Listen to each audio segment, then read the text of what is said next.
Sabah everybody and welcome back to the channel. In today's video, we're going to summarize my experience of using the brand new Galaxy Fold as a daily driver device. I'm going to share with you guys a couple of different perspectives. What was I originally excited about this device before getting it? And what am I still excited about to this day?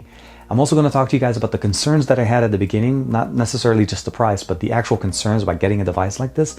And what is that one concern that popped up 2 weeks later after using it as a daily driver? So let's not waste any time. Let's talk about the Galaxy Fold. This is TK. Let's check it out.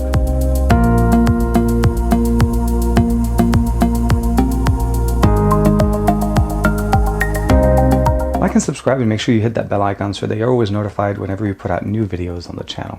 So the first thing you'll definitely notice about the Galaxy Fold, it's the design. It's a very unique design. It actually kind of looks like as if it's two full phones on top of each other. It has a very nice longer form factor, thinner when you're holding it in one hand. When you open it, it definitely does open up to that massive display, the 7.3-inch display. And when you have it closed, you have access to a smaller form factor. That's basically the 4.6-inch display. We can unlock it with face unlock. We have the fingerprint sensor that's present right where your finger will basically reside when you're holding it in this form. Of course, we have a front-facing camera here, a 10 megapixel camera. We have two extra cameras on the inside, a 10 and an 8 for front-facing video and photography, obviously. And we're able to go to 4K at 30 frames per second on both this one and the ones on the inside. We're able to go all the way to 4K at 60 on the ones on the back with the two 12 megapixel cameras and the 16 megapixel sensor on the back with a dual aperture sensor that we, basically have come to get used to with Samsung and all of their devices. That's one of the really nice things. The hinge feels very, very solid. And if you've seen the jerry rig everything, you probably saw already that this is actually a very solid design, and it's very hard for us to actually kind of try even do any kind of way of folding it the other way by mistake. The original design that came out in 2019 is pretty much the exact same one with a few modifications to fix some of the issues at the beginning of the year. And that was the addition of these two caps. There's a cap right there, and then there's another one at the bottom, as well as the membrane or the cover, the screen protector that they were using with the first generation now goes all the way under these little caps. So you no longer have that issue of basically seeing it and being urged to kind of peel it off if you wanted to. The display is very beautiful. It's gorgeous. Overall, watching content on this is going to be just it's basically a joy. I would probably say that 9 times out of 10, or like 99% of the time, I generally don't use the outside display. It's mostly because just the form factor and usability. I'm used to bigger displays like the Note 10, the S10 Plus. One of my favorite things about doing on this display is obviously we can unlock it with the front-facing camera. We can use the fingerprint sensor. But that's essentially is consuming media. So let's go ahead and open up Instagram. And you can see Instagram right there. I can basically just feed, go through, do everything.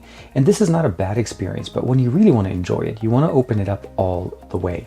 And that just gives you access to seeing the exact same content at a much bigger, much better form factor.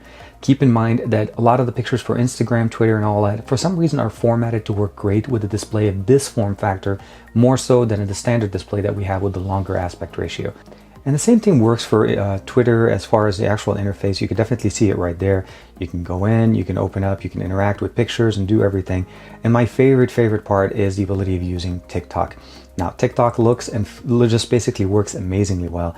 I'm not saying that it doesn't work great when we're using it with a display on the outside. So let's go ahead and open up TikTok one more time. But you can definitely appreciate how it gets into a smaller square here and how we're interfacing it as opposed to when you get it with the full display. We also have the continuity function, which works between the two different displays.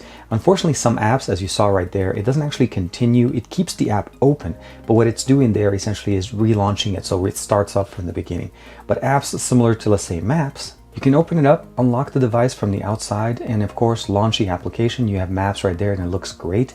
And of course, when we open it up all the way on the inside, this does actually have a continuation, which means the app itself is formatted to work both with the front display and the back display, or the inside display. So some applications do support it. A lot of applications will just continue, just like I said, it restarts, but not a big issue. Again, overall, great for media consumption, great for video. YouTube just looks absolutely fantastic here. Let's go ahead and open up a quick video that I just did yesterday, and it just really looks great. The stereo speakers that we have here on the top and the bottom, basically the best experience you can get on a phone without having headphone jacks. So that's something that we don't have. But realistically, with these speakers and Dolby Atmos, you really never miss it. Let's go ahead and skip the commercial right there, and let's turn on some audio. We're going to do a quick hands-on with the brand new OnePlus also. And of course, it just looks and it sounds great. Again, overall media consumption is going to be definitely the best. Productivity is going to be really, really nice. Now, for productivity, as you see, first and foremost, the dark UI is on. As long as you have your night mode turned on for the entire system, this is going to work out. As I mentioned to you guys, we have Dolby Atmos, as well as we also have DeX, and then obviously PC on DeX and standard DeX over TV. And with the 12 gigs of RAM and 512 gigs of internal storage, this is going to outperform any other Galaxy device in 2019, hands down. The Snapdragon 855 is one of the best. But for multitasking, I'm actually able to open up 3 different applications, and that's very unique to this design because you cannot open 3 applications, even with split screen on any other device. So right there, I'm opening YouTube, Chrome, as well as the actual Play Store, and I can open up Instagram, Twitter, and another video, and I can of course run pop-up window. Now, surprisingly, the battery on this device is actually pretty good. I haven't received a single update on it yet, and I'll talk to you guys a little bit more a little bit later on. But the overall experience with the massive battery that we have here, it's housed basically in both this side and that side, and they're connected with the wires inside. They're just really, really nice. The hinge mechanism that we have here is definitely very unique, and it's solid. We have a protective case that's right above it here, so there's no chance of us actually hitting it by mistake. The actual phone is held by 2 magnets that are very strong and that enable us to just not have to worry about opening it sideways by any chance. It does require a little bit of a push when we open it all the way. The display is obviously gorgeous. I've seen some people, for some reason or another, deciding to push against the display when they're trying to close it. That's the wrong way, and probably attributing to some of the failures that we saw on Instagram and on Twitter. Recommended is to actually use the little hinge at the bottom where they have those 2 new caps, and of course the new hinge, the mechanism that actually just is supposed to be better sealed for dust and obviously any kind of particles going in there. They also provided us with that new membrane here all the way up to the edge so that we don't have a way of basically peeling it by mistake. Of course, overall, closing it, you should always use the actual fold at the bottom. So you hold the device, push it in the middle, and then close it. And then, of course, make sure that it snaps on correctly. I am using it with the case. This is the speaking case as opposed to the case that came out of the box with it. But of course, overall, very nice and very solid performance. And it feels really nice. Again, the longer form factor definitely feels easier to hold as opposed to a much wider phone that's also very long. Now, talking about the design, we definitely need to address the fact that this device is not IP rated. It doesn't actually have any IP rating. In fact, it's actually susceptible to basically dust, water, as well as moisture. So things that you want to be aware of that you normally don't care too much about on a standard phone that generally will have some type of protection on it, even though you may not have an IP rating. This one actually had failed in the past due to some of those. And I saw a couple of videos, mostly the jerry-rig everything, and when I saw him basically put some particles of sand in the middle of the display, closing it, acting like it's a salt shaker, opening it up, and then starting to hear the crunch in the actual mechanism, which tells me that this device definitely is not going to be a device that you use at the beach. It's not going to be a device that you want to be anywhere where there's a lot of dust or any kind of shape or position. You always want to carry with you a chamois, the way I've been carrying with it, to keep it clean and make sure that it's protected.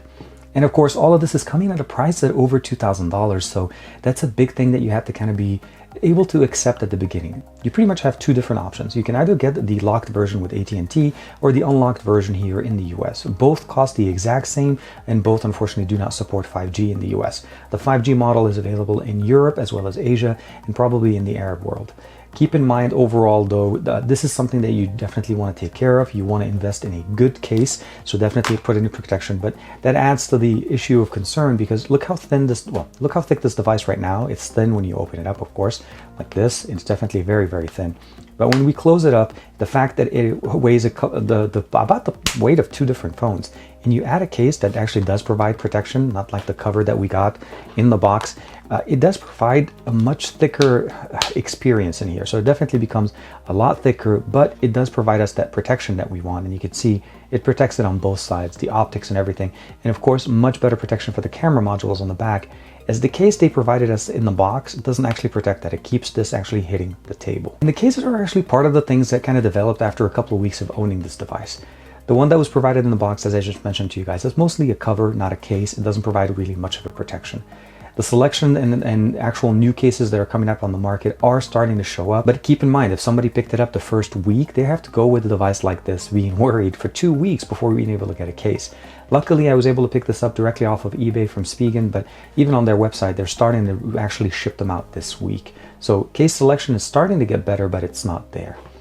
Now, the display due basically issues that we've seen on Instagram and again on Twitter of people showing basically starting to see damaged pixels in the middle of the display.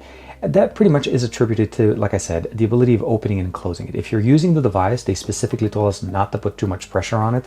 This is not going to be the way to do it. You should always use it, like I showed you, using the bottom hinge or even the frame to close the device, and that should give you a much better experience. And of course, keep it longevity on the display and not having to use that one-time 150 replacement. The hinge overall, over time, at least from iFixit, the way I saw it, it looks like over time it will start to have issues. So I would definitely recommend you getting a protection plan or like a monthly payment directly from Samsung. So Best Buy offers like a $270 protection plan, and I think Samsung offers like a $20 a month. In case, not in case, it's just to basically protect you for when this actually starts having issues.